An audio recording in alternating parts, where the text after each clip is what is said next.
Hi everyone, I'm Nirushan. I was on the East Public Life Mentoring Scheme last year. My mentor was the Deputy Minister, Jane Hutt. It was a really great experience for me. I learned a lot about politics, about Welsh Government, their processes for dealing with things. I spent some time with the Equalities team there, and I also spent some time with the legal services within Welsh Government.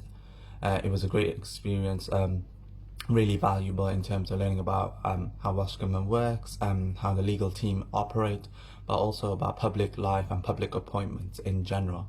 So it was really a great experience for me, and it really helped me understand and think about my own future going forward too. So I really do recommend applying and going for the East Public Life Mentoring Scheme, because it's an opportunity to find out about what difference you can make in Wales, and what you can contribute to public life and your own development as well.